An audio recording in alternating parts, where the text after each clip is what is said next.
Smart 24, driving business.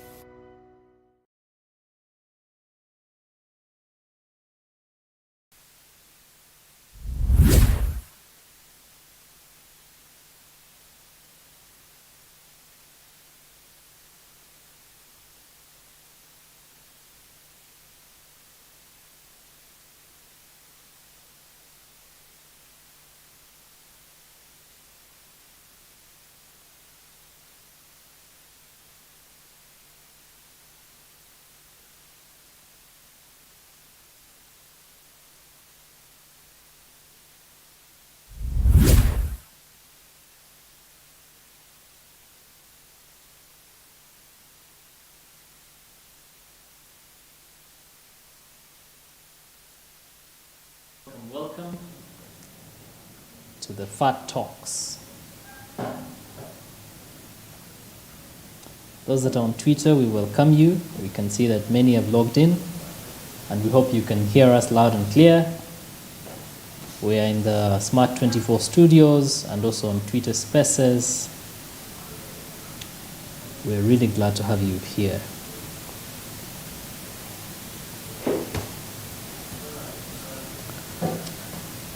So, a brief background is that this is the Fat Talks organized by Fidelis Leadership Institute, and last week we had the one and only Edwin Danze, and he was talking about AI and digital marketing. So this week, we get to have none other than Mr. Shakib Nsubuga. Shakib Nsubuga, you could greet people. Thank you so much for having me, Brian. My name is Shakib Nsubuga. I'm excited to be a part of this Fat Talks. When you told me I was going to Fat Talks, I was like, hey, what are they saying? But then they told me what it means. And I really appreciate the invite, and I'm honored and excited to be a part of this conversation. Awesome. Maybe if I could demystify Fat Talks here, is actually talking about faithful, available, and teachable. But before I get into that, allow me to introduce Mr. Shakib Nsubuga. He's an experienced business development executive, a passionate project manager. He has demonstrated a history of working in e-commerce, real estate, agriculture, fintechs, marketing, and advertising sectors. He's a highly developed and enthused community and social service professional, skilled in ideation, business strategy, negotiation, policy analysis, system implementation, and customer service. He also has a keen interest in talent development, people management, and is particularly keen on lead identification for sales training as a growth tool for institutions of all sizes. He will later be telling us the couple of places he has worked. And maybe this is when I get to ask you, Shakib. Yes. Who is Shakib? Just for purposes of our viewers on Smart 24 and our listeners on the Twitter Spaces. I think every time someone asks you to reduce yourself to a number of words, it becomes quite difficult. I would like to think that I'm multifaceted, and hopefully I have varied interests and passions. Those are things that you can get to know about me. But I guess I'll describe myself as a Ugandan. I identify as a Ugandan. I am my tribe. I'm a Muganda. If that helps anyone. Yes. I am my career, my business work. I'm a business development executive. What does that mean in layman's terms? I help businesses develop in whatever sense of the matter. So it could be from getting an idea to a startup, getting a startup to proof of concept, getting from proof of concept to scaling. I look at all aspects of business development as areas that I can contribute towards. And I'm really passionate about solving problems. I really like empowering teams. Those are things that really grind my gears. Certain things that really drive my passion. Yes. So I guess those are some identifying characteristics of myself. I don't know if you have anything specific that you want to ask about. Yes, actually, indeed, because I saw a beautiful flyer out there about you, and it was talking about Jumia. Now I know Jumia is a brand name in today's Uganda, and everyone has seen billboards and posters and etc. So what exactly do you do at Jumia? Currently, I am the head of expansion at Jumia. The expansion team looks at Jumia business outside of Kampala. So what this means is we try and develop the business of Jumia outside of the capital. Why is this important? Because we know that Jumia has been in Uganda for about 10 years. Yes. And in these 10 years, we've been able to capture a significant market share within Kampala. But we believe that the growth and the future of Jumia is outside of Kampala. We believe that where the opportunities for growth are outside of Kampala. Simply put, if you look at the population dynamics of the country, Kampala is about 4 million people, and the rest of the country is the rest of the. So 10%, the 90% is outside of Kampala. Yes. So if you want to have a significant impact and you want to have,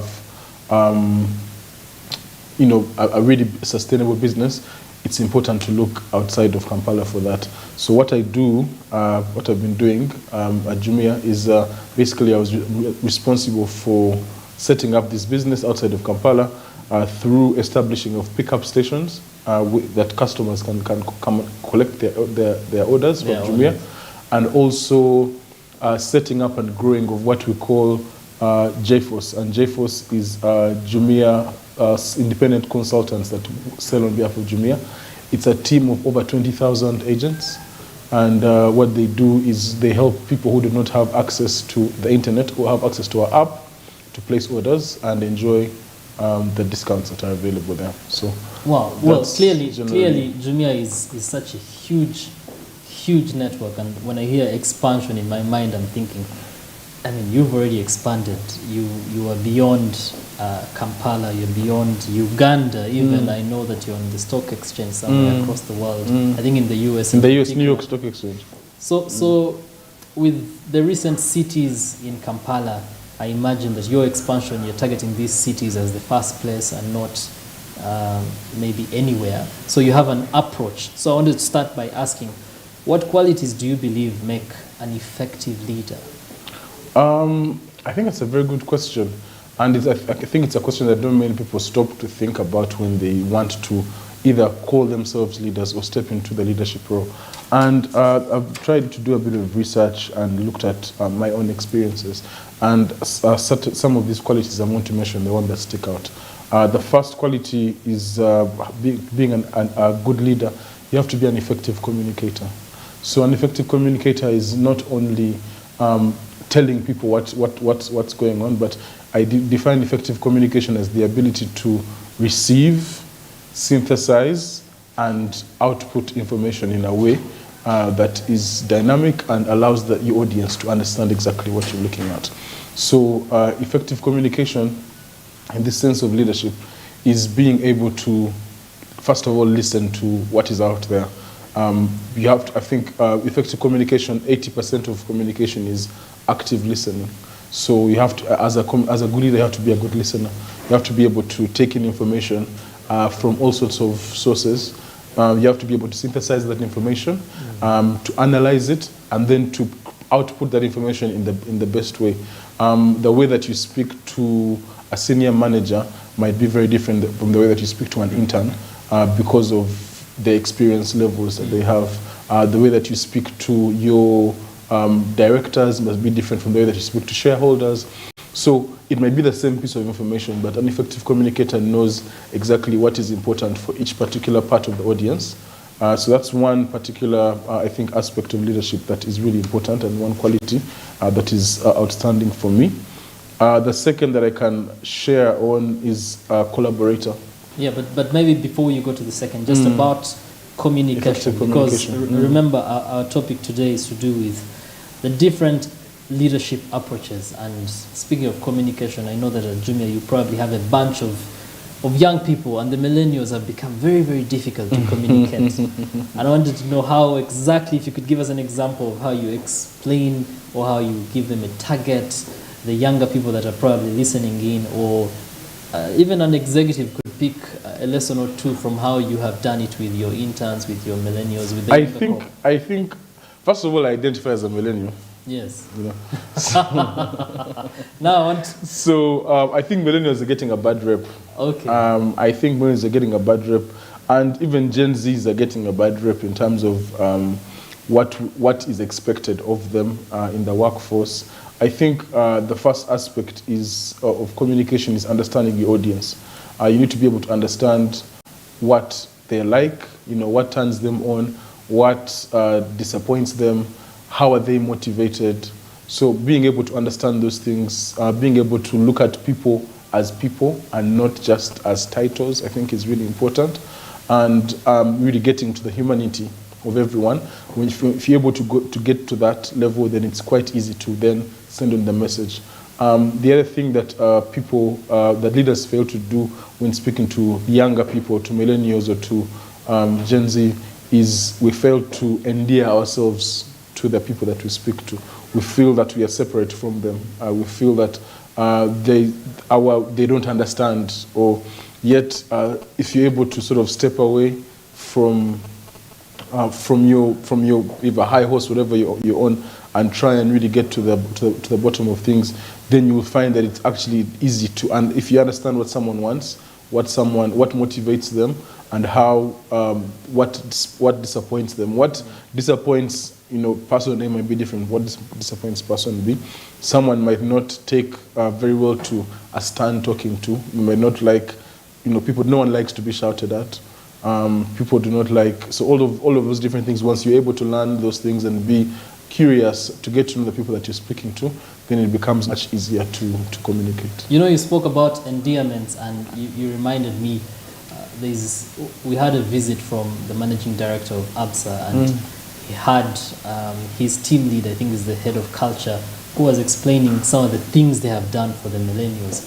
And you'd be shocked at what the extent they have gone to endear. And they have done things like movie nights, popcorn in the office, some games here and there, just to understand them. Have you done something similar, even at Jumia, or in your experience as a leader? Yes, so we would do our best to try and make the environment that people work in conducive to just work in, most times a lot of work has, the way that people approach work creates a lot of stress. It creates conditions that people work long hours, they don't see their family. You'll find that most of the time, the people that you spend most of your time with are the people that you spend time at work. Because at home, you're at home for breakfast, then you leave and you come back home for dinner, then you sleep. And then in the weekend, you're out.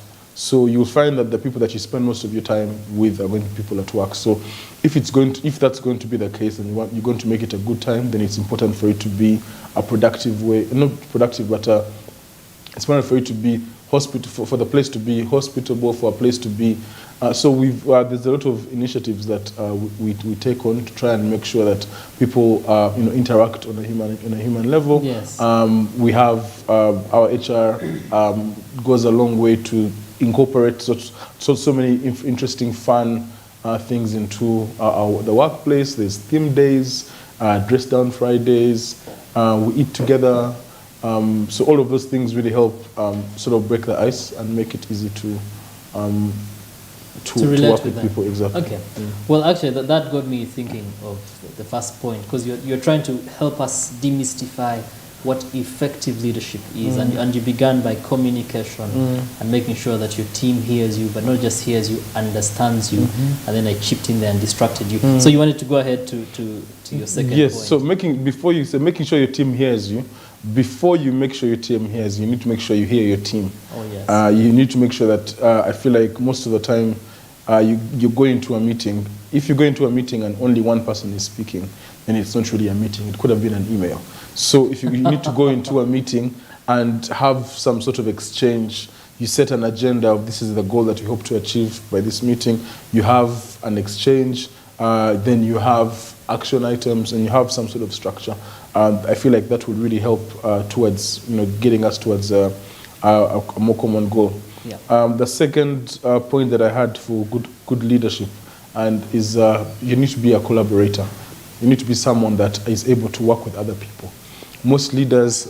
Some bad leaders think all their job is to give instruction and then go away and come back and get results. But a collaborator is someone that is able to nurture, to identify and nurture the strengths of others, put them first, is able to help put different people from varied backgrounds together in a space to achieve a common goal. A good collaborator is able to utilize people's strengths to cover up other people's weak points, and challenges. A good collaborator helps drive the vision. It helps create the momentum that is really important for cooperation towards achieving a particular target. So that's the second value that I really think a good leader should encompass. Yes, and I know that part of team building is really trying to get a team to function even without you, and as part of your expansion at Jumia. But I also know that you've done other work elsewhere in other companies. So for this collaboration, how exactly do you get young people to partner or collaborate with other teams that are actually outside Kampala? Do you have systems? Yes, so we have systems, we have routines, meetings. We have sub leadership. So the way for example, the sales teams that we have across the country, the way the sales team is set up, we have regional leaders who are regional managers who are employees of the company. Then we have a central team that sits in the Kampala office that manages performance, manages onboarding, manages engagement and issue resolution.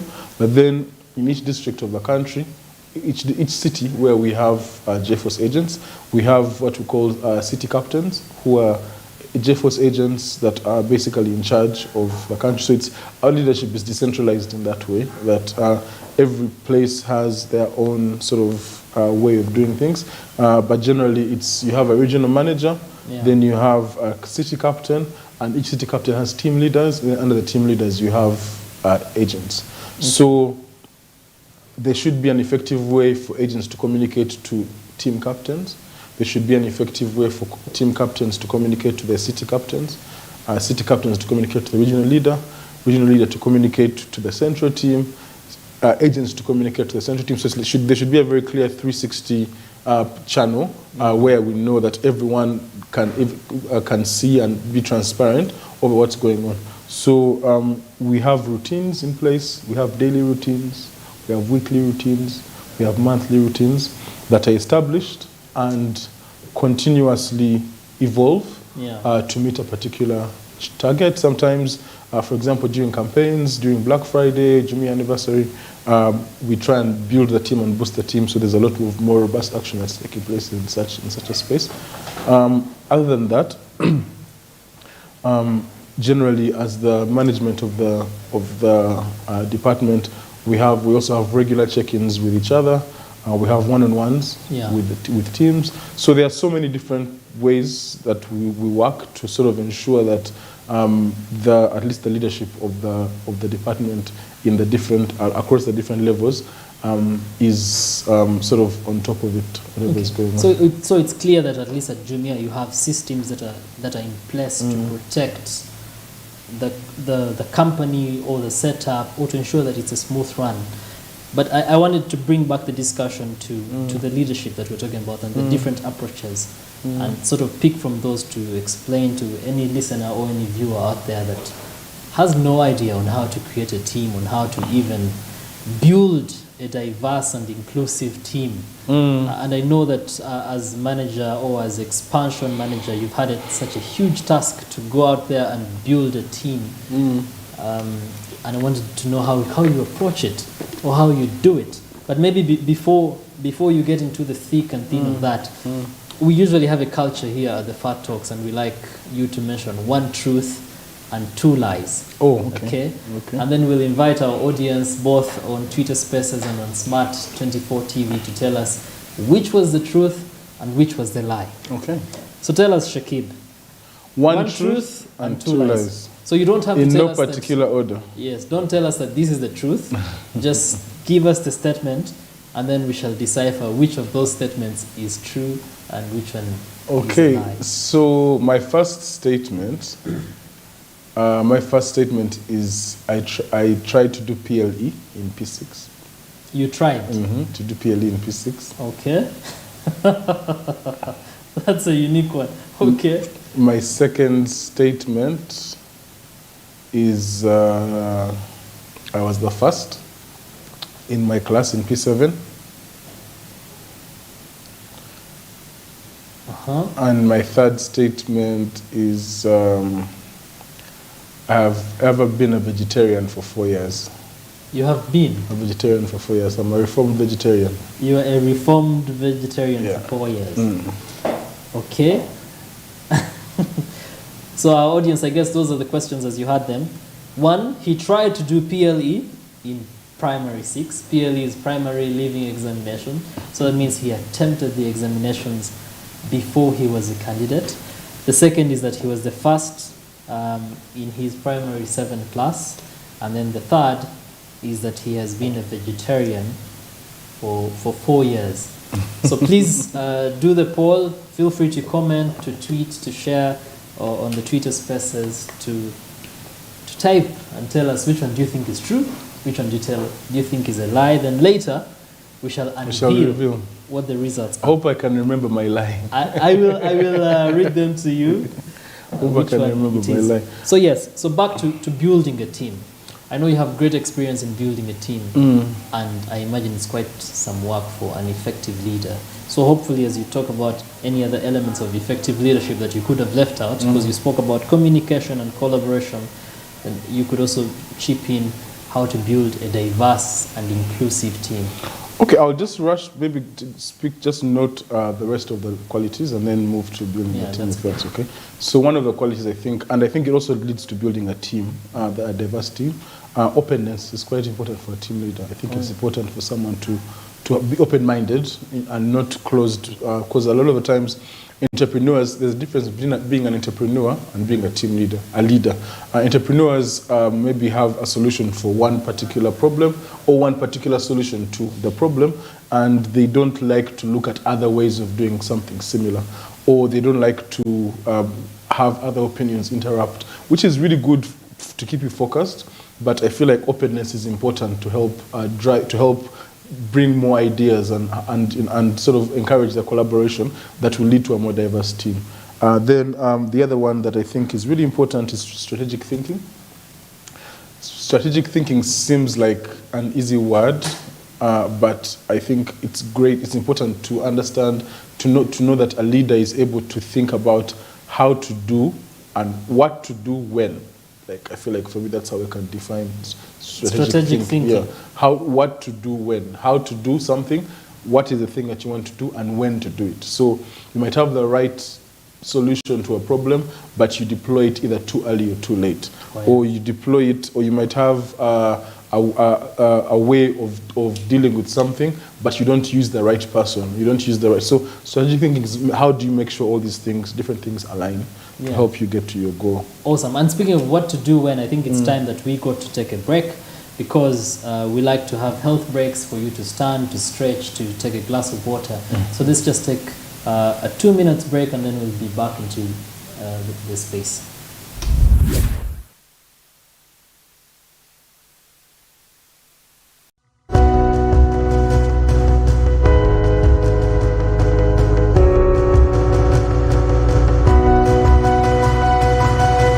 Smart 24, driving business.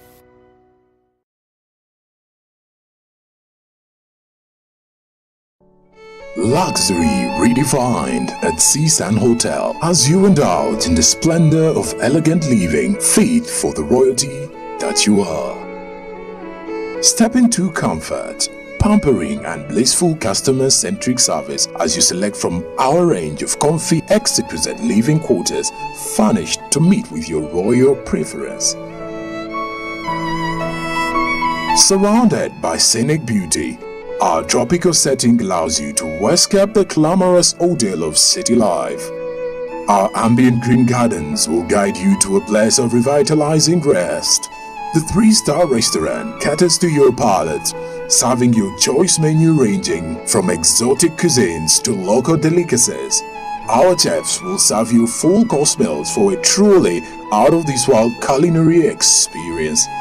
Our fully stocked bar to whet your throat, from renowned global brand whisks, brandies, gins, beers and wines to our locally celebrated beverages, you will not lack for any brewage.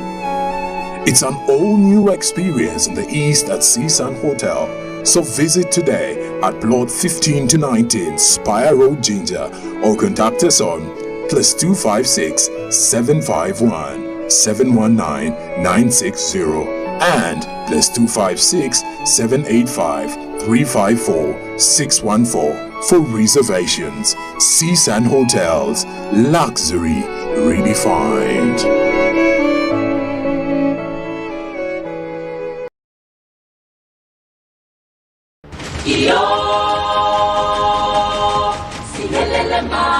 In a world where trade drives economic growth and development, Africa is now embracing a new era of intracontinental trade through the African Continental Free Trade Area to unleash its immense potential. Witness the spirit of entrepreneurship as African businesses forge a way into partnership and venture beyond their borders in a single African market. Discover the innovative solutions being initiated and created to address challenges and seize opportunities in sustainable agriculture, renewable energy, and technological advancements. We expand our lens to showcase the efforts and success of economic integration across the entire African continent, from West Africa to East Africa, North Africa to Southern Africa, Central Africa, and even the diaspora, as the tapestry of unity grows stronger with each story we tell.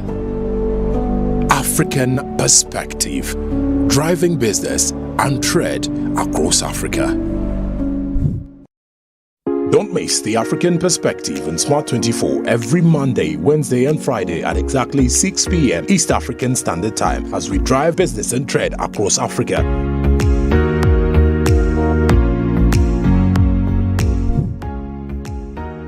Download the Smart Digital app on Play Store and enjoy your favorite TV shows, documentaries, and radio in your palm on the go.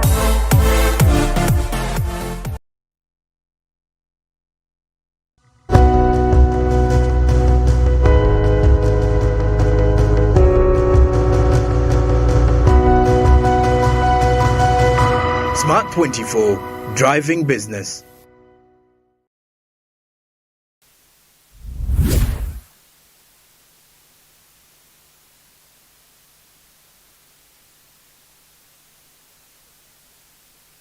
To the Fat Talks. Today we're talking about leadership styles. We're exploring different leadership approaches, and we have none other than Mr. Shakib Nsubuga, who is the head of expansions at Jumia now. Earlier we were just talking about his experience, qualities of an effective leader, and he told us that you have to be a good communicator, you have to be a good collaborator, you have to be very open and very strategic in what you do. And I really hope you're enjoying this on the Twitter Spaces and on Smart 24 TV. I'm also reliably informed that Smart 24 is also broadcasting this live on their Twitter handle. So please do share, do log in, do comment. Thank you very much for being with us thus far. So back to you, Shakib. Yes. I hope you were able to stretch and I did. take a glass of water. You're ready to take us into an exciting part. So before we broke off, we were talking about how to build a diverse and inclusive team. And I know that you experienced at Jumia, and maybe you could also share your previous experiences elsewhere. What does it take to build a team, and over and above, to make it as diverse and as inclusive as possible? I think, thank you. So we can start by defining what a diverse and inclusive team is. All right. A diverse and inclusive team, what that looks like, it looks like a group of people from different backgrounds, from different walks of life, with inclusive meaning that people that are from backgrounds that are considered to be vulnerable groups or people that need maybe are included, and they're able to share ideas, they're able to contribute to success, and they're able to be remunerated in a fair manner. So building a team like that, what that looks like is a number of things. One thing we realize is that most people hire people that are similar to them. Because when you're going into an interview, when you look at a CV, you look, first of all, if you don't have what they call most of us have what they call a selection bias. So we're going to look at people from schools that you went to. You went to the same school. And that's the pool that you're going to maybe start from. Or people in similar social classes or similar club, or or people that share similar interests. Maybe I'm into football, I'm only going to hire people. And we don't do it implicitly, we don't go out looking at that, but those qualities stand out to us, and we sort of align with them strongly, and subconsciously we get a bias in our head. So you find that after several decisions, all the people that you have picked or that you have had seem to be sharing very similar, exactly, something in common. Exactly. And now you're telling us to get out of that box and think diverse. Yes. Think different. So how do you think diverse? How do you think different? The first thing is you should be able to explore your biases. You should be able to ask yourself, and the only way you can do that is by really being honest and vulnerable with yourself, and also creating a space with other people to be honest and vulnerable with them, to understand like really what do I select for unconsciously? Am I only hiring people from my tribe? Like what happens when I meet someone who is not from my tribe and they apply for a job? When I see, if I'm called Nsubuga, which is my name, and I see an Okelo, am I going to have something? Is something going to pop up in my mind that's going to stop me from not even, because I won't say I'm not hiring Okelo because it's not Nsubuga, but something pops up in your mind that sort of justifies the reason why this other person is better than the person that you're looking at. So to help that, first of all, you have to explore and expose your biases. How you do that is, like I've said, have someone that you can bounce ideas off. Secondly, it's important to have an objective recruitment tool or an objective recruitment strategy that does not look at personality traits and does not take consideration of those. So how you do that is have what we call, if you can practice what we call evidence-based recruitment. So you recruit based on someone providing evidence of the ability to execute a particular task or to meet a particular sort of merit that you've created. So you know how the CVs usually say, I can work well under pressure. So you want people to give evidence. I need evidence of you working well under pressure. I need evidence of you being a collaborator. I need evidence of you being a good communicator. No, now evidence can be testimony, so it can be a third-party referee that can do that for you. But you'll also find that even some of those biases also go all the way down to referees. Yes. So the other way that you can look at evidence-based recruitment is by doing an assessment tool. Do a test. If you want to hire an analyst, give them some raw data. Let them show you how they analyze. If you want to hire a graphic designer, have a look at their portfolio and let that portfolio speak for itself. Like the evidence should be able to speak on behalf of the candidate without the candidate being in the room. Because once the candidate is in the room, you won't know that she's a lady, so you won't be biased against her. You won't know that either she's pregnant. You won't know that the guy is a non-Muslim and you're a Muslim. You won't know. So all of those things come out, and when you hire them, you're able to have a team. Then the other thing that happens in teams, even if you hire from diverse backgrounds, you might not create a space for people to feel included.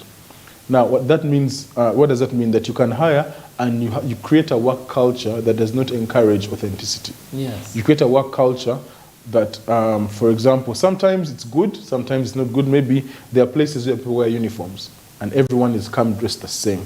So we all look exactly the same. So if we all look exactly the same, if there are some qualities that the management selects for that are not like clear that don't align well with me, then I might have to reduce myself to fit into whatever image the management wants. And that means that there are aspects of myself that I'm going to have to mute to fit in. Anytime someone someone feels like the aspects of themselves they have to mute to fit into a particular workspace, then it's very clear that that workspace is not an inclusive workspace. Okay. Well, speaking of inclusivity, and I know it becomes very difficult because every other day people are more and more diverse, and as you mentioned, the millennials, the Gen Z, the older guys, they do things completely different. And I thought you'd pick an example from your experience or how you've done it as a team. What exactly have you put in the workplace to make it more inclusive? If I may give an example, I know some offices have put chilling or resting areas, and everyone has capacity to just do that. They've given them opportunity to order whatever they want. I don't know what you have done differently. So I'll speak to inclusivity. Inclusivity, I'll speak to maybe, because inclusivity is a long-term battle. It's not something that you win overnight. Sometimes policy addresses inclusivity. So you can say, for example, I worked in Safe Border for about 3 years, and in Safe Border, you would know that 99.9% of the people that ride borders are men. Yes. And so just by saying we welcome women to ride borders, you might think that that policy is a strong enough policy to include women. But unless you address the barriers that stop women from participating in the border industry, then you cannot be inclusive. So what we tried to do then is to figure out, to be able to understand what are the different barriers that prevent women from participating in actively and effectively participating in the border industry. And obviously a lot of it is to do with mindset, to do with in Kampala women don't ride bikes, but if you go to places in the east, if you go to places in the north, women ride bikes. It's very normal. They ride borders, they ride bicycles. They are the lead riders. Exactly. The women do more riding out there than the men. Yeah. Very awesome way of including women. Yes, so they do ride bikes. So if you look at there are financial barriers to be tackled when it comes to inclusion. There are mindset barriers. There's access in terms of just knowing how to ride. So we formed a group, we formed a team, a task force that was responsible for at least bringing more female riders into the system. And I left as it has just been initiated, but I'm very proud to say that it has had a big impact. There's quite a growth in the number of women that have actually taken up bike riding as a professional, as a profession. Yes. And so that's just an example of how to make a space more inclusive. I know, and right now I really want to also include our viewers and our listeners on Twitter Spaces. So if you have had an opportunity to be ridden or driven by a woman, either with Uber or Safe Border or Safe Car, or your own some unique experience, please do share with us. We want to know how the women have been included, or what you consider as inclusive leadership in your experience. Let this be a conversation. Let's hear from you. What do you consider as inclusivity? What do you consider as diverse? Share an experience and we'll pick up on those in a bit. Maybe as we continue, earlier on Shakib shared with us one truth and two lies, and the things that he said 3 statements. One is that he tried to do primary leaving examinations in his primary 6, a year before he was actually a candidate. And 2 is that he was the first in his primary 7 class. He came top of his class. And 3 is that he has been a vegetarian for 4 years. So please tell us which of these is true and which of these is a lie, or which of these is one truth and possibly 2 lies. The polls will be shared later on and we'll continue. Thank you for being with us. A special shout out to working women who have really been behind today's talk with Shakib. They are the sponsors behind it. They are very passionate women doing excellent things out there. Shakib, back to you. Now, you mentioned having been at Safe Border and having been at Jumia, and I know you have quite memorable experiences in your leadership and being manager. Now, I know there could be several experiences, but you could have one tiny one that you thought really made an impact. And then before then, I will also reveal what one of your big fans told me as a memorable experience. But tell me, what comes to mind when you hear that question? When I hear what made and what, so yes, share a memorable experience from your leadership journey that you believe made an impact. I think I'll speak to Safe Border. Before joining Safe Border, they did not have a well-being department, a driver well-being department. I feel like after joining Safe Border, I joined as an operations innovations manager, and my task was to figure out how to make operations, to bring more innovation in the operation department to make it more efficient. So either spend less or work more. And I'm very proud to have been one of the people to start the driver well-being department. So I was in charge of the driver well-being department. That department was looking after driver well-being. Socially, we had a lot of classes that they learned. So we had to do like first aid classes, English lessons, financial literacy classes. We introduced savings, introduced loans, we introduced health camps for drivers to get their health checked for free. We introduced school fees, like the drivers were able to pay school fees using their earnings. So I think these are, for me, I'm really proud of as achievements under my leadership in a space like that. That you find that even after I left, even after I leave, there's still a really growing community that benefits from the driver well-being department. I know, and speaking of driver well-beings, you've just reminded me of a very important fact. We were debating in one of the trainings we've attended, and someone unveiled the truth, not a lie, that border cyclists in Uganda, close to 90% actually have their own housing, their own homes that they own.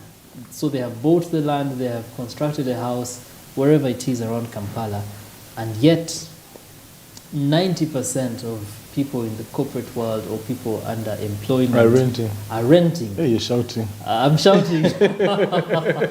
I'm shaking some tables. I'm very sorry if I'm shaking a table somewhere, but yeah, I am also still renting, but I am challenged when you speak of driver well-being, driver wellness, looking out for their mental health, their saving capacity. I believe your significance or your impact could have stretched far beyond you could have imagined. And maybe many more border people are now able to own land and own their own homes because of your leadership.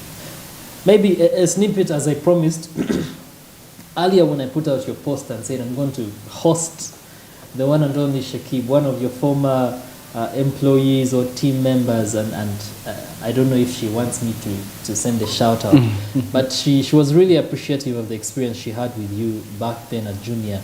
And when I asked her what really stood out with your leadership, she said that in your time you introduced a culture where I think every once a week, everyone in the team has to share a social media experience that stood out for them. So some would share TED Talks, others would share a news highlight, others would share a video or a latest something.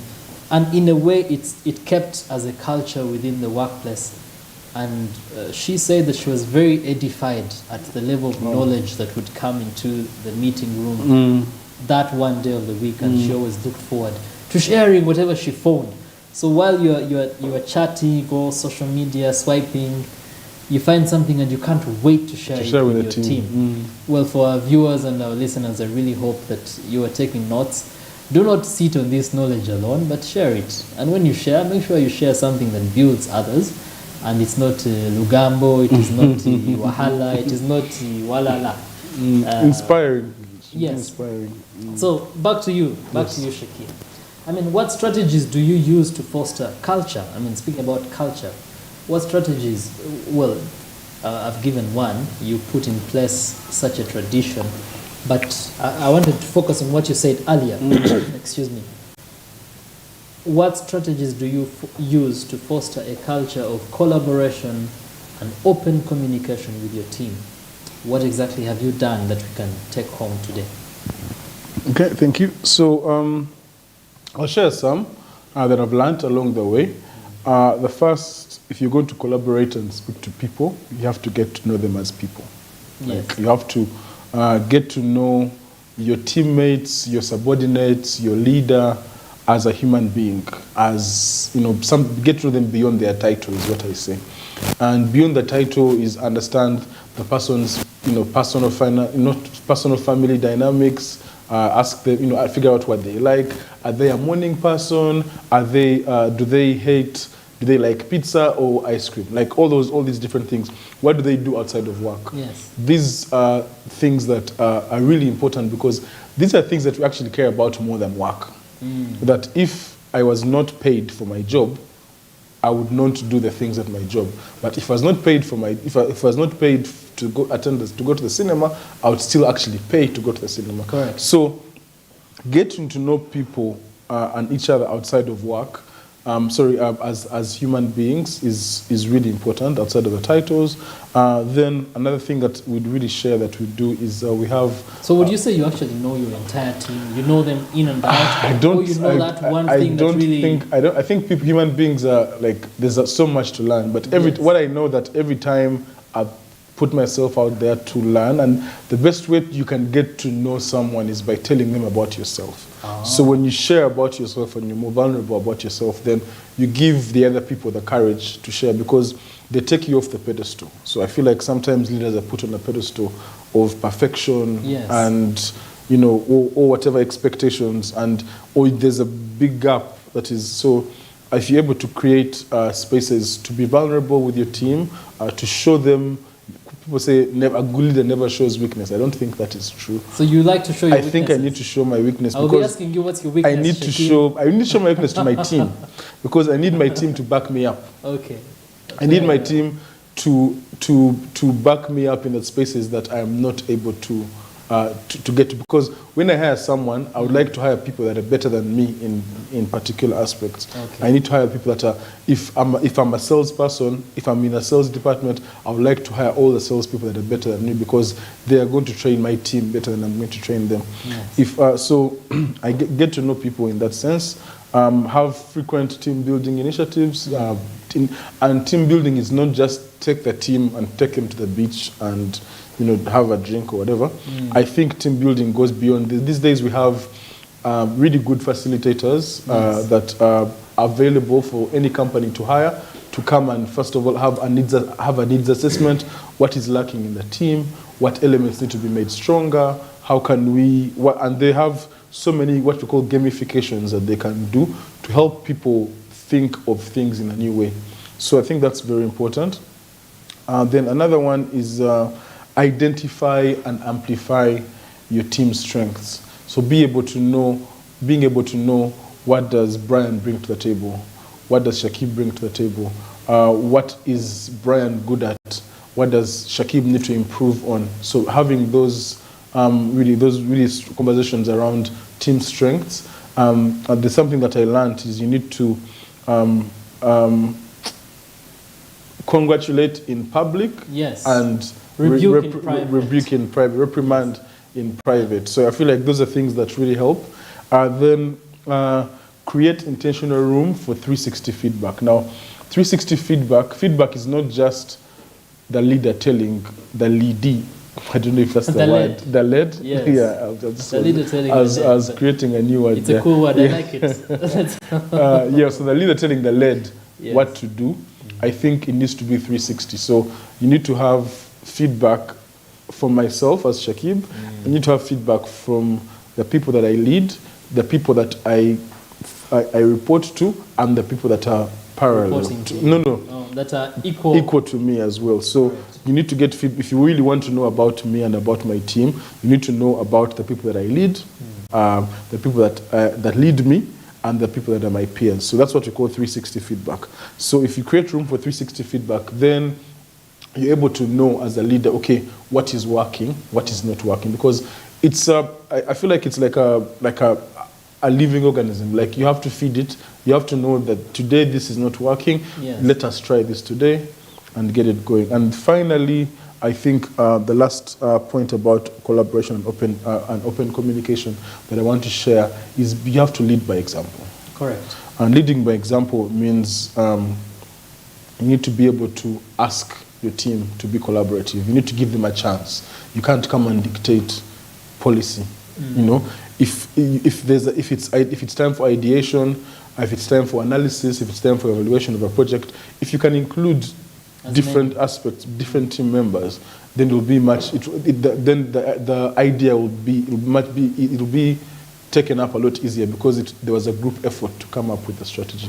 So those, for me, I think are really very few points that I know, can help. And speaking of that, hearing you speak of these things that you have done to sort of foster a culture. Now, I know culture is not built overnight. It's something you do every other day. What challenge have you had with ensuring the consistency in that collaboration, in that open communication, in that 360 approach? For every meeting, do you check and say, how did people respond? I'll be very honest. At times, as leaders, you can get complacent. At times, you can look at the bigger picture and you forget about the small details. Yes. Or you can fixate on the small details and you forget about the bigger picture. So when, for example, a target has been set for a quarter or for half a year, and you focus on how are we going to achieve this big target, if you're not able to break down this sort of strategy into small actionable steps that can be followed by every single person, then unfortunately your vision is going to be left on the table. So the challenges that we face in collaboration a lot of the time in creating these structures, a lot of the times people can get complacent. People can be focused on the wrong thing at the wrong time or the right thing at the wrong time.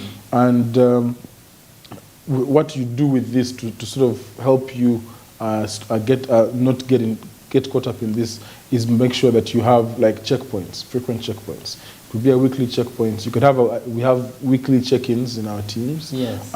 We have checkpoints, and then you have other people. You have transparency to make sure that my goals are aligned with the goals of everyone else around the team, and it's clear what my goals are. It's clear what actions I've taken towards achieving these goals, and the results of these are also very clear. When you have that transparency and that clarity, then it becomes very easy to actually. I know. Well, speaking of transparency, speaking of consistency, speaking of targets.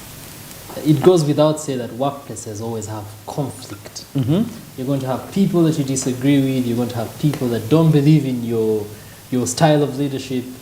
You're going to have people that don't think they're adding value, or you don't think they're adding value. So how have you handled conflict and disagreements among your team members?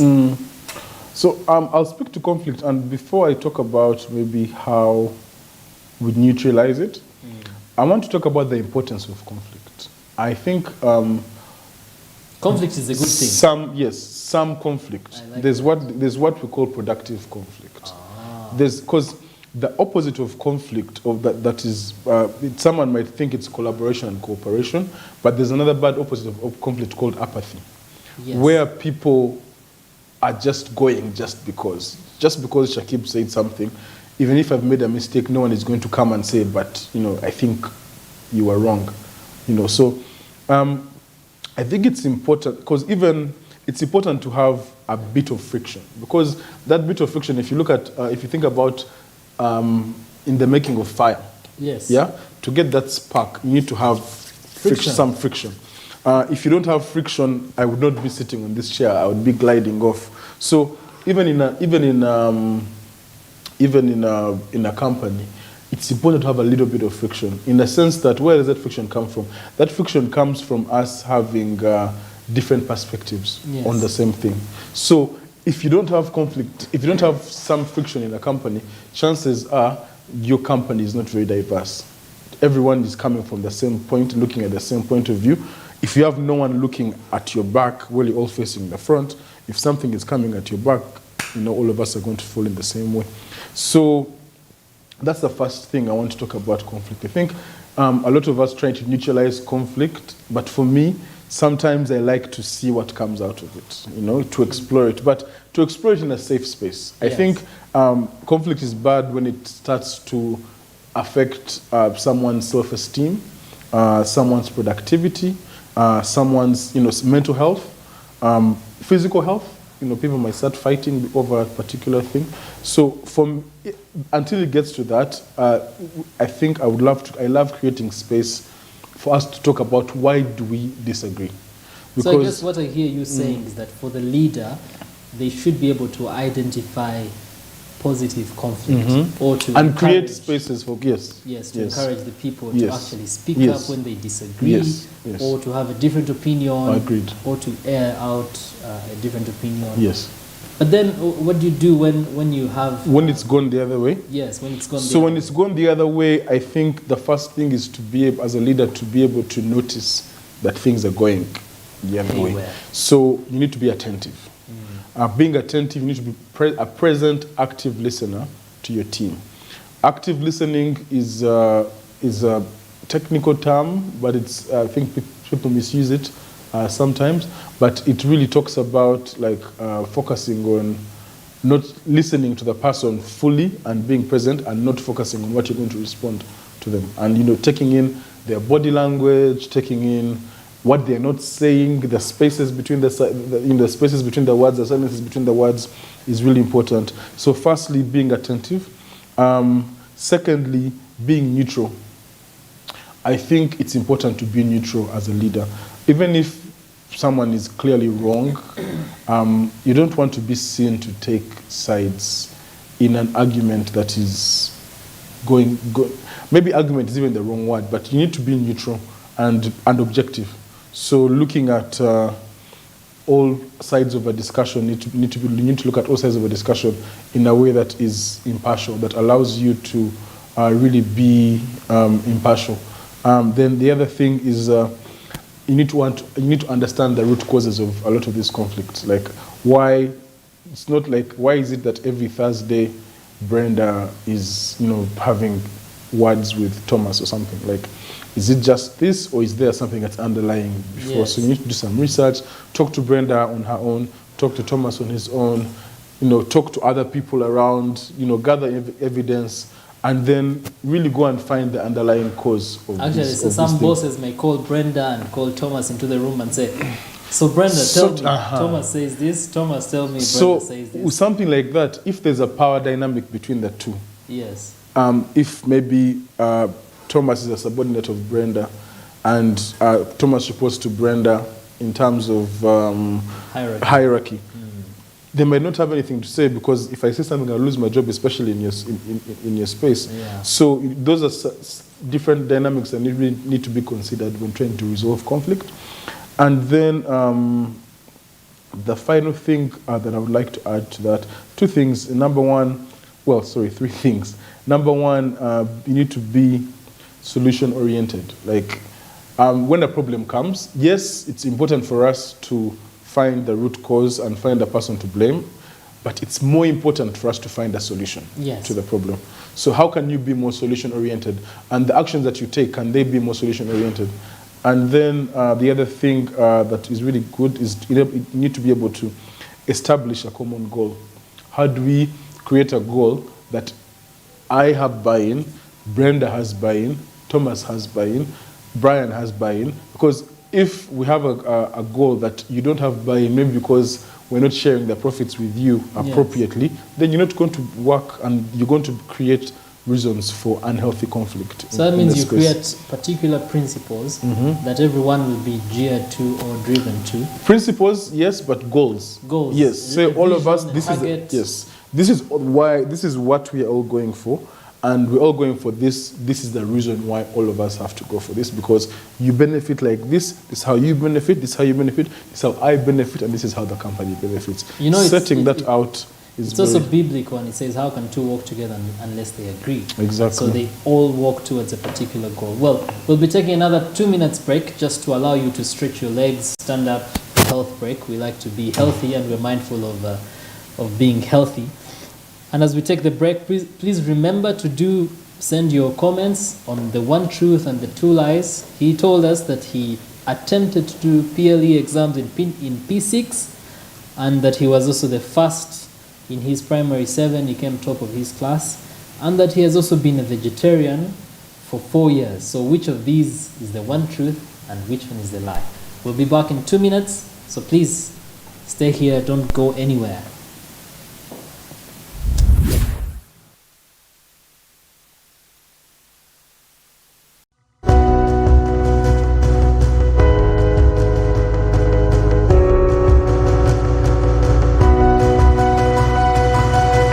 Smart 24, driving business.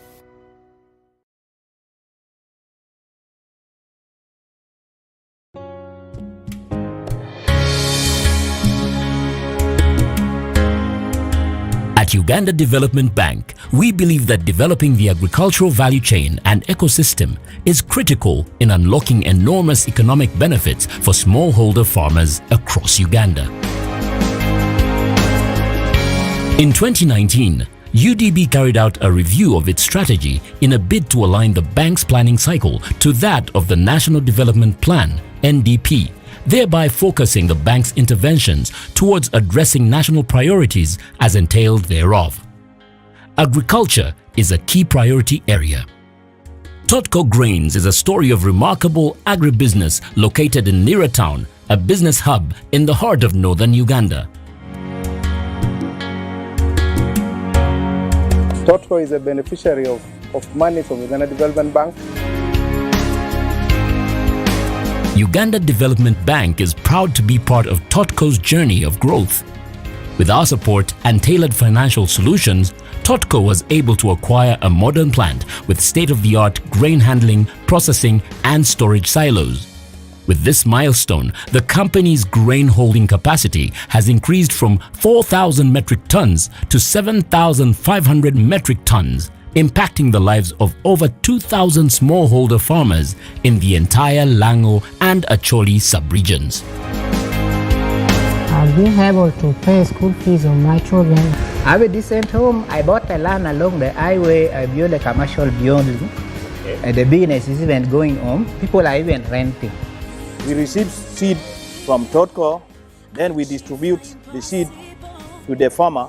Then from there, after when they have harvested, then we also go and buy all the grain, then we bring it here. We were able to pay farmers on cost and they get motivated.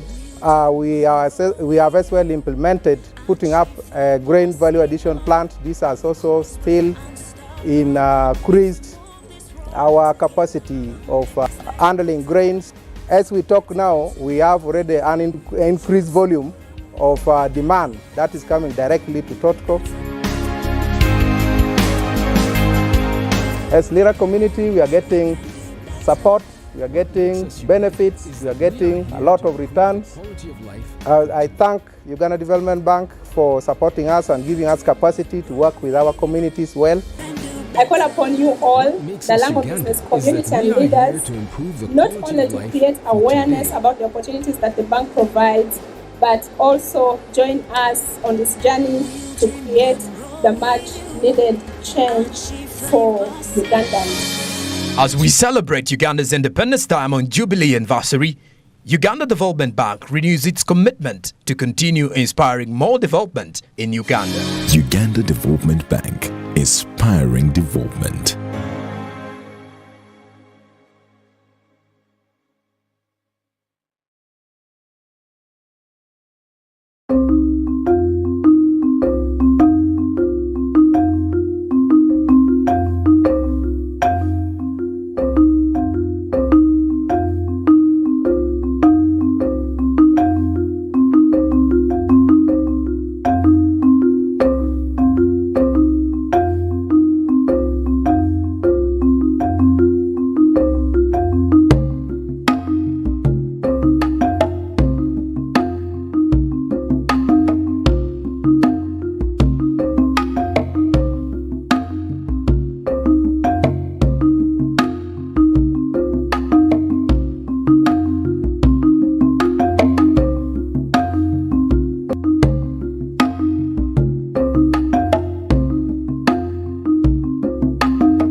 Smart 24, driving business.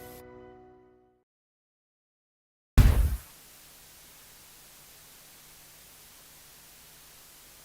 hope you are able to enjoy yourself, to stretch a little bit, to take a glass of water, to have a health break, but most importantly, to think clearly on what we have been saying, because we're talking about leadership approaches, leadership styles, different styles, and we have none other than Shakib Musuluga from Jumia. He's the head of expansion, and he's been telling us amazing things, what he has done, what his experience has been. And here at the FAT Talks at the Fidelis Leadership Institute, we really like to focus on leadership. We bring you leaders, we bring people that have done real things in the real world to share with us their experience. So please do remember that today's particular show is sponsored by none other than hard-working women. They're doing amazing things out there, so it's a shout out to all of you guys. Shakib, back to you. Before we broke off, we wanted to talk about, we were speaking about conflict and how you're managing conflict or disagreements among the team members. Now I want to go down into, in your opinion, what is the most important skill for a leader? Wow. So I've been thinking about this for some time. And I think the most important skill for a leader is being teachable. So being teachable for me is not just learning. You need to be able to learn and to unlearn. So to unlearn the things that no longer serve you and to learn the new dynamic ways of looking at it. So when we started, we were talking about, why millennials and Gen Zs are difficult in workplaces.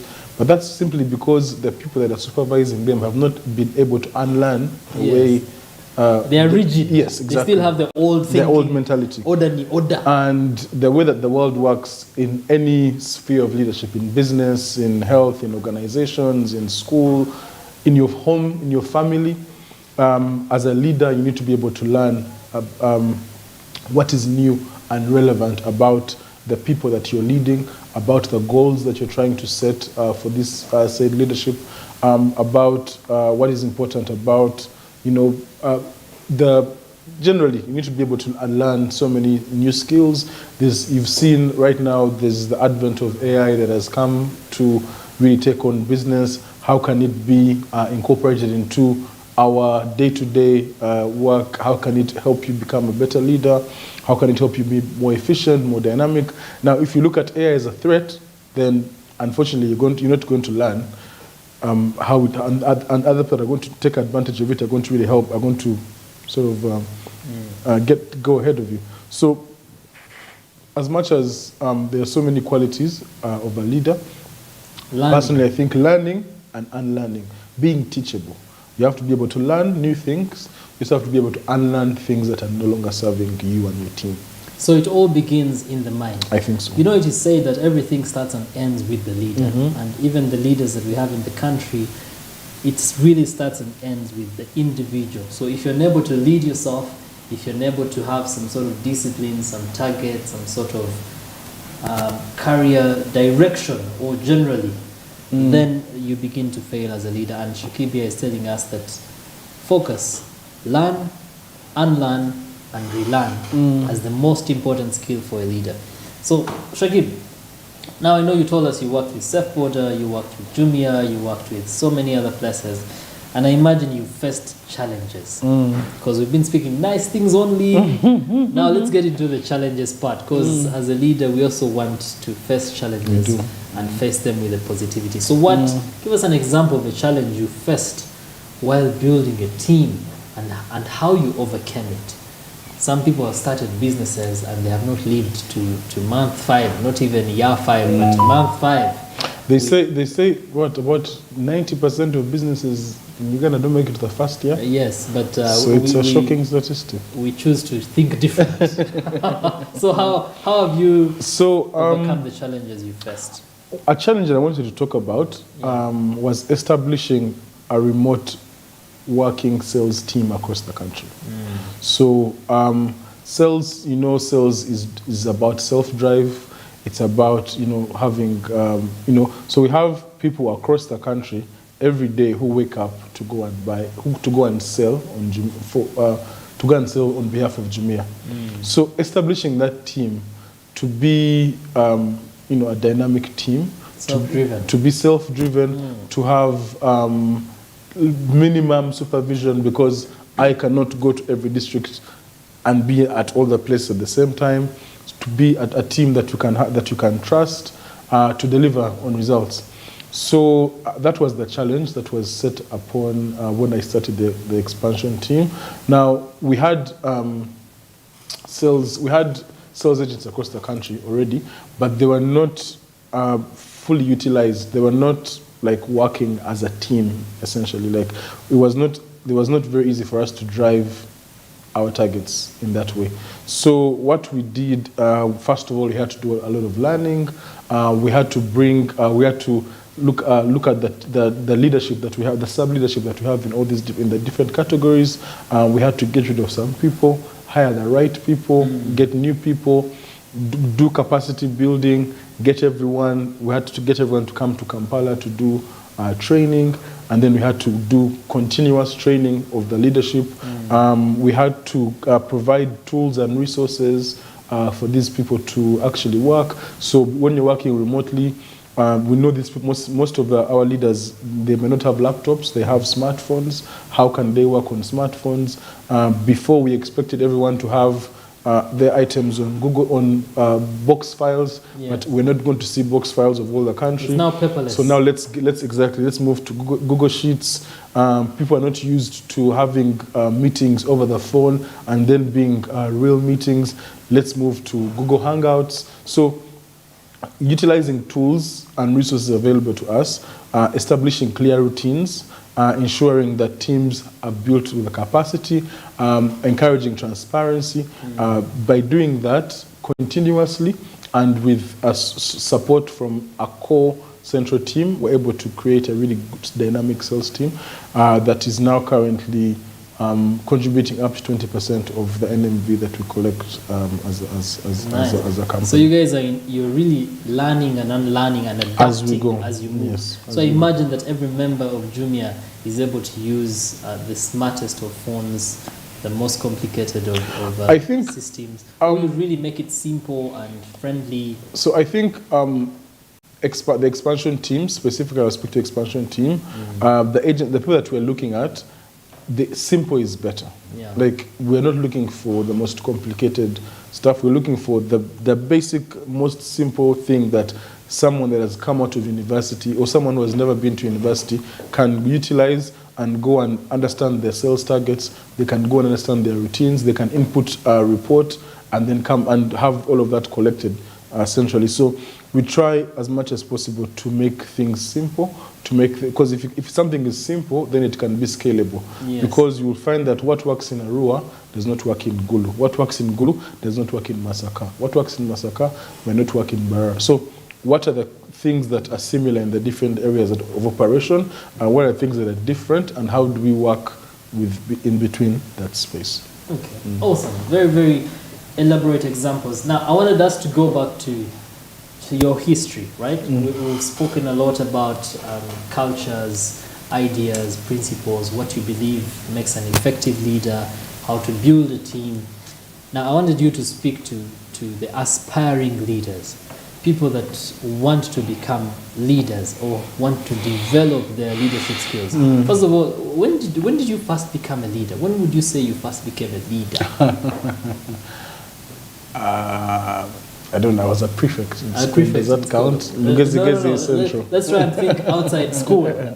Your first opportunity outside school. Outside school, well, in university I was a peer mentor, so we're looking at. I've always liked working with people, helping people achieve their potential. So I used to, as a third year, I used to help first years navigate, especially international students, navigate the different cultural dynamics that they're in the new school that they're coming into. My first job in Uganda, I worked for Kinetic Management Group, which is a sports and entertainment management company. And there we were tasked with managing artists and sports, the National Basketball League of Uganda as well. So in those spaces, they say either you're born a leader, you become a leader, or leadership is thrust upon you. So which was it for you? It's a mix of the three. They threw you in the deep end. Yeah, I come from a big family as well. So in a big family, I'm a middle child. Yeah. So I have my elders that are leaders, but I have a troop of youngins that look up to me in particular. So you're the mediator. Exactly. That's something that I think I've grown. So yeah, that's really how I honed my leadership. I think I was through being given opportunities to demonstrate my capabilities. Yes. And once I think you're given a responsibility of a project and you deliver on that project, then the person is able to entrust you to do more. And through doing that repetitively, you're able to have some sort of self-discovery and understand, oh, listen, actually, I'm able to organize this. Or I think people look up, people listen when I say this, or I'm able to drive this particular target. So continuously being able to do self-evaluation and take feedback from other people helped me understand, oh, what this that I'm doing is actually called leadership. So I didn't really know that that's what it was called, you know. So I sort of like to say stumbled into it, but the more I did it, the more I took it seriously, the more I learned. And to any aspiring leaders out there, yes, for me, my advice is just, I think it's through continuous learning. I think it's still something that really comes to play. Ask yourself, which leaders inspire you? When you think about leaders, who do you think about? Who's the person that comes to the bottom of the tip of your tongue, and you mention that person? Why does that person inspire you as a leader? And then also, interestingly, who do you think is not a good leader? So it's important for you to have the comparison of both. Yes.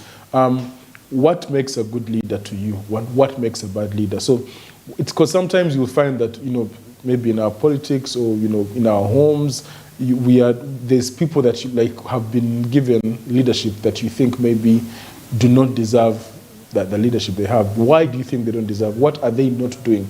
So noting those things, and then the ones that are doing the good stuff. Why do you think Nelson Mandela is a good leader? Why do you think Malcolm X is a good leader? Why, what are those things, are those qualities that you're looking to find? What draws you to them? And there's a lot of great literature about great leaders and also bad leaders. One thing I realized, both of them form amazing stories. So you read all types? It's good to read the bad leaders. You read what happened to Mussolini, what happened to Hitler, what happened to the people. And also good and bad is perspective, right? Correct. Every person is the hero of their own story. So it's also important to check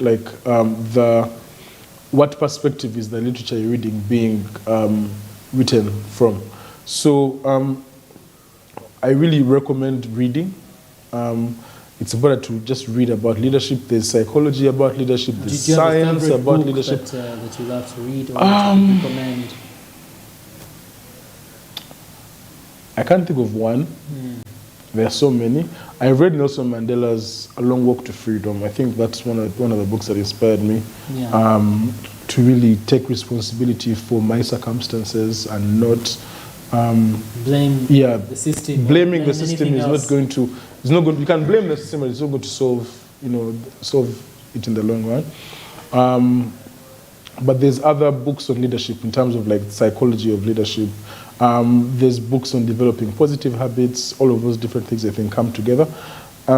So go and read what inspires you. There's so much literature. Then the other thing I have is get a mentor. Find someone that you think is approachable, that is likened to you, that is within your grasp, and ask them to mentor you about leadership. There's a difference between a mentor and a coach. A coach tells you sort of what to do. He tells you how to do what you want to do. A mentor tells you how they do what they are doing, and then you're able to pick lessons and run with them. Exactly. So get a mentor. And then finally, the last piece of advice I would have to aspiring leaders is welcome feedback. Most people don't like feedback. They don't ask for feedback. So when you're leaving an interaction, As much as you can do self-evaluation, go and ask the person, like, how was this interaction? Was this a positive interaction for you? Is there something you think I can improve? And, obviously take feedback with a pinch of salt. Yes. Not all feedback is actionable, but if you just get into the spirit and the discipline of taking feedback, eventually if you take enough feedback from the right sample space, you'll get the right actionable bits to help you improve your leadership. Okay, very, very amazing stories. I mean, speaking of mentorship, you mentioned how you used to mentor people from back in campus and you'd go back and speak to first-year students. Are you still in the habit of mentoring? I love mentoring. Do you have a mentor yourself? How do you go about it? I love mentoring. I have one current mentor. I think, first of all, I used to have someone I thought was a mentor, but they did not know that they are a mentor. So there are people that you look up to, but unless you come and tell someone, can you please be my mentor? It's like in a relationship. You can like someone, but until you go and have the conversation of can we be boyfriend, girlfriend, it's just going to be. So I think it's very important to be intentional about your mentor-mentee relationship. Set aside, go and have the conversation and let the person know that you would like for them to spend some time with you. Figure out exactly what that time looks like. Is it an hour a week? Is it a day a month? Is it, whatever way you want to have it? It's important for you to be intentional. Create clear boundaries, because sometimes mentors might want to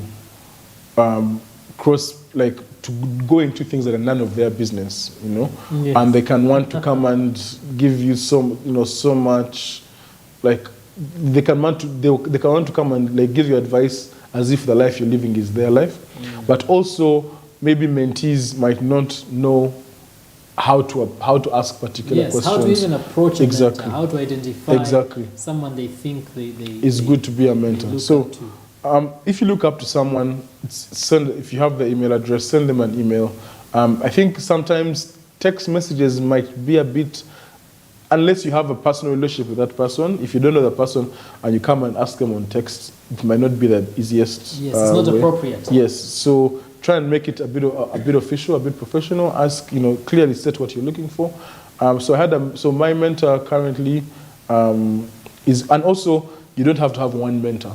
Yes. You can have different mentors for different aspects, because not one person is good at everything. Correct. So you can have a mentor for your spirituality mentor. You can have a mentor for sales. You can have a mentor for all the different aspects of your life. You have a right to seek mentorship in as many people as possible. Speaking of mentorship, I'm reminded from our earlier discussion, you spoke of team building and effective leadership, and I wanted to know, what role does empathy play for the effective leader in team building? Okay, so empathy, first of all, maybe we define empathy.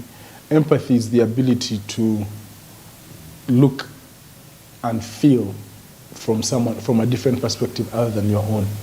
So that means it allows you to step into the shoes of others and see things from different perspectives. So it stops you from being what we call tunnel vision or narrow-minded. Yes. So it allows you to speak, for example, empathy, what empathy looks like in Jumia, looking at the perspective, the point of view, so when something goes right or when something goes wrong, looking at the point of view of the customer. Why is the customer why does the customer feel as good or as bad as they feel? Or why does the customer care representative feel or look as bad as they feel? Why is the sales agent acting in the way that they are doing? If you stay on your own perspective, it might not be easy for you to grasp the entirety of the situation. But if you really go and step in the shoes of these people and relate with them. And relation is not just sitting there and asking questions. Why did you do what you did? It's about going behind the veil and understanding the workings of the minds of the people that we're interacting with. What motivates them? how did they end up in circumstance X and Y. So what it does is it offers an understanding of company dynamics and circumstances and allows for more inclusive approaches to resolving company issues and achieving business goals. Okay. So I think it's a really important quality. Awesome. Thank you very much. Well, empathy is really part of every leader. If you're a leader and you're not empathetic and you don't feel for your people, or you don't even have them at heart, then you want to wonder, what type of leadership are you having? A leader is one that has followers. If you're a leader and you have no followers, then really you want to think twice about if you are leading at all. Well, Shakib, I've heard of something called Uketa. Uketa. What is Uketa and what inspired you to make that as a course? Okay, thank you for asking. And maybe as you respond, please do remember to answer our poll on the one truth and two lies. And I know that we're really looking forward to your responses. But also, if you have a question on the Twitter Spaces, please do request to speak to Shakib here or to text a question, and then we'll read it out as a way of trying to involve each and every one. So back to you, Shakib. So thank you for asking. What's Uketa? Uketa is a learning platform. It's a web-based learning platform where coaches like myself upload different courses for everyday people to take advantage of, to learn in their free time.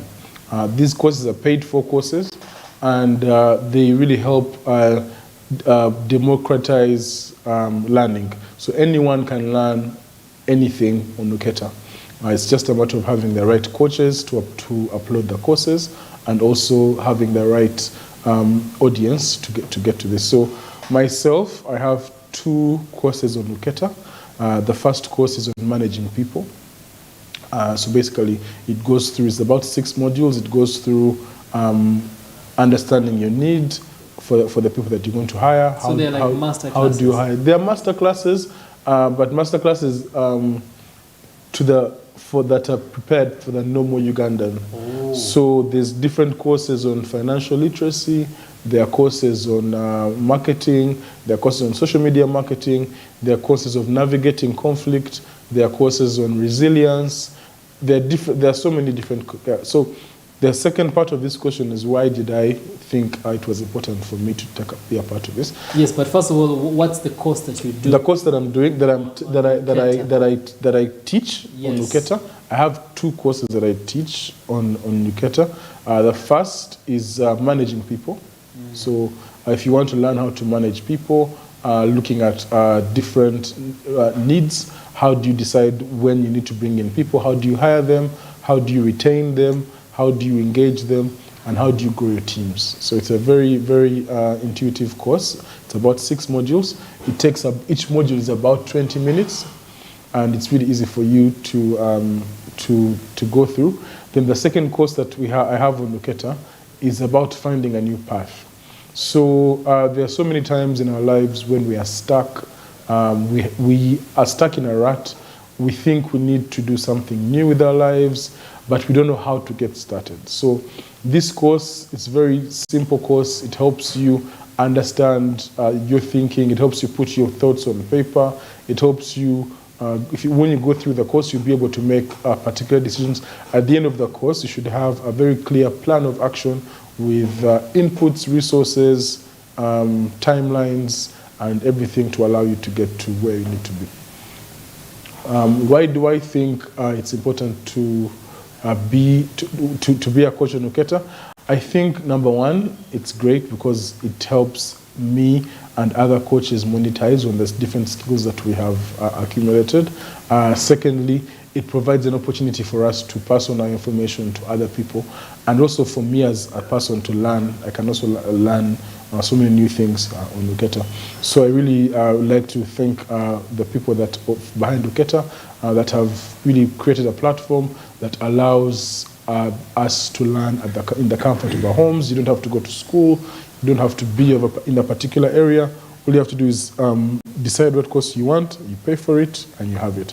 And all the courses come with certificates that are certified by University of Ibanda, which is the partner university that we work with. So you'll be able to have a certificate after you've completed the course and passed the assessment, that you can go and then basically use this newfound knowledge in your everyday life. Wow. Awesome. University of Evander is out there making a difference and has partnered with amazing people doing a program called UKETA. Please Google it, find out what it's all about. Sign up, get to listen to amazing tutors or lecturers like Shakib here. Shakib, well, as we prepare to wind up and as we prepare to unveil which one is the one truth and which one is the one lie, why do you really think it was important to talk about managing teams? You know, we've been speaking about leadership styles, what are the different styles, what is effective, what is not effective. Why do you think this was important today, just for the benefit of our viewers and our listeners? So why did I decide to do a course on managing teams, to start a course on managing teams? As we had spoken before, Brian, the majority of Uganda, first of all, has the largest number of entrepreneurs, right? In terms of percentage. So many startup businesses. And you will find that, even if that's a really good superlative, you'll find that 90% of these businesses do not make it to the first year.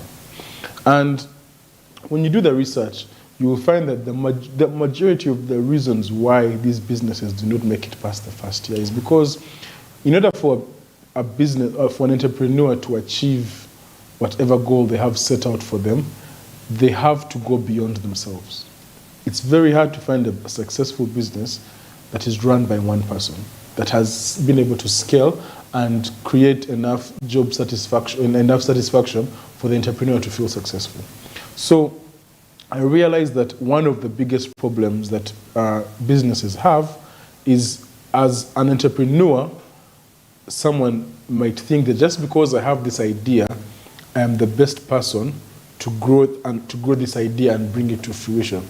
As a person, I have my limitations as an individual, but I can only unleash the power, the potential of my business by working and collaborating with other people. So I believe that the skill of managing other people and working and collaborating with other people is one of the most important skills that we need to master as Ugandans if we're going to really utilize and unlock the power and potential of entrepreneurship that is the backbone of this country. Wow. You couldn't have said it any better. I really believe, personally, having, by the way, I also didn't say, I'm very passionate about leadership. And if there is one thing I like to also be known for is my love for people. Now, as a leader, you really ought to know people, to feel for people, to heart for people, to think for people. Because everything we do every other day is such that someone out there is having a better life, a better opportunity, a better way to earn income, or a better service, a better healthcare, a better person altogether. Well, as we come to the end, tell us, Shakib, which one is the truth, which one is the lie? Do you want to guess?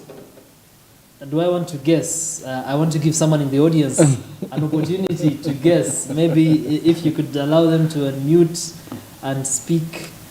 I don't know who wants to dare. Maybe the technical team. Do we have any people that would like to ask Shakib a question directly as we prepare to come to a close of our session today? So you could just raise your hand and you could speak.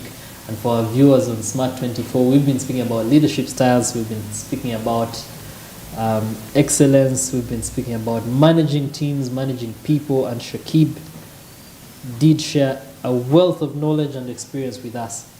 So he had told us 3 statements: that he tried to do primary leaving examination in P6, that he was top of his class in P7, and that he is a reformed vegetarian. He has been a vegetarian for the last 4 years.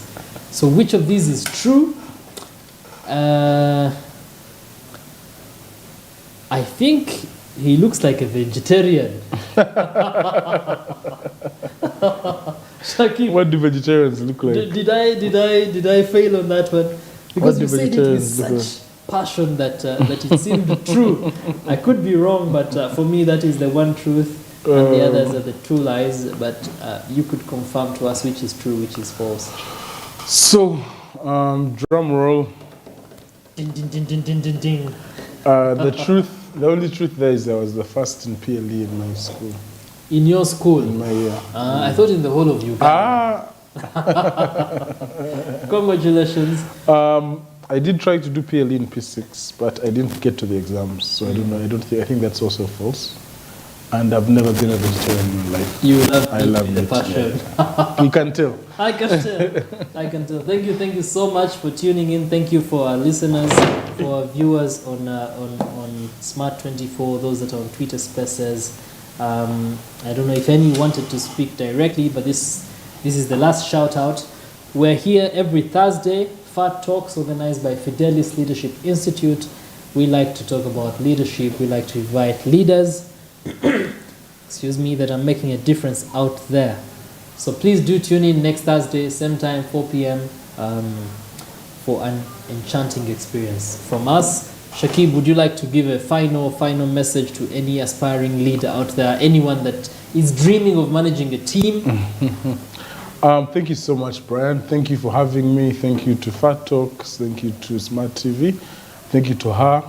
And thank you to Eketa Learning for this great collaboration. To anyone listening, to anyone watching, thank you so much for tuning in. I don't have much advice to give. I think if you want to learn more about what I do, you can go into Eketa Learning. Just type Uketa is UKETA. If you type that in Google, it will take you into their platform, and you'll be able to interact with the courses that we do. Other than that, thank you so much. Any aspiring leaders, please keep on grinding. The end might be far, but we still have a long way to go, so don't give up. Thank you very much. Well, from me, Brian Kambaho was the host of today. I look forward to every opportunity to be part of this, to share knowledge, to meet awesome people like Shakib here. Networking is the way to go. See you next Thursday. Bye-bye.